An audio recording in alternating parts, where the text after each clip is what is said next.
Today, I would like to talk about passive voice in English and in medical English. The passive voice is a sentence structure where we take what is normally the object of the sentence and bring it to the beginning and use it as the subject. So instead of saying, I took a picture, we say, the picture was taken by me.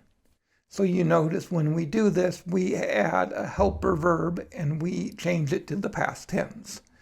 And when we do this, we can eliminate the subject or make the subject less important in the sentence. So for example, I can say the picture was taken without actually saying who took the picture.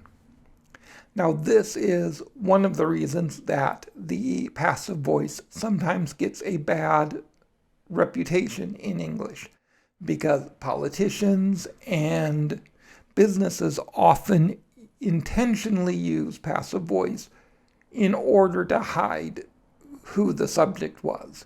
So very commonly when there's a scandal, politicians will say, errors were made, which does not tell us who made the error or why or anything about that. It just says that the error was made and we're sorry. And for that reason, it gets a bad reputation. But in medical English, it's actually extremely important for a couple of reasons. The biggest is we are trying to summarize a lot of information that actually has a lot of moving parts. So for example, the doctor writes an order for a CAT scan. The nurse prepares the patient for this CAT scan. A transporter takes them down to the radiology department. The radiologist does the CAT scan and then reads the results and then gives it back to the doctor. And the doctor, instead of trying to write all of that out, says, a CAT scan was done and showed. Boom. You don't have to worry about all of the complicated information that went into making that information. Same thing with laboratory results. Somebody went and drew the labs, somebody took them to the laboratory, a laboratory technician ran the labs. When you get them back, all you have to say is, labs were done. We don't care who did them, we don't care what the whole process was, we only care to know that labs were done. And they showed blank.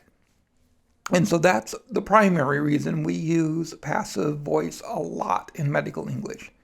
The other reason is the same reason that they use it a lot in academia, which is you don't want to say something that you haven't proven with evidence. And so a lot of times doctors prefer not to say, I think, I believe, I know, or you sort of want to say I know because you don't necessarily know exactly what's going on with the patient, and you don't want your diagnosis to be a matter of your opinion. You want it to be a matter of evidence. And so we say findings indicate is a great way to start a lot of these sentences. If you're having trouble like preparing for the OET for the writing part, this is a great little sentence fragment to memorize. Findings indicate that there's a probable myocardial infarction. We're not saying, I think the patient has had an MI, which is true, but we don't want the MI to be our opinion. We want it to be what was indicated by the findings. So we use this construction to put the evidence, the findings, first, so that the reader understands this is the evidence that we use to make this decision. And so I hope that helps you understand the passive voice a little better, and I hope it helps you understand writing your narrative notes in English a little better. And if so, give me a thumbs up, give me a subscribe, and we will see you in the next one.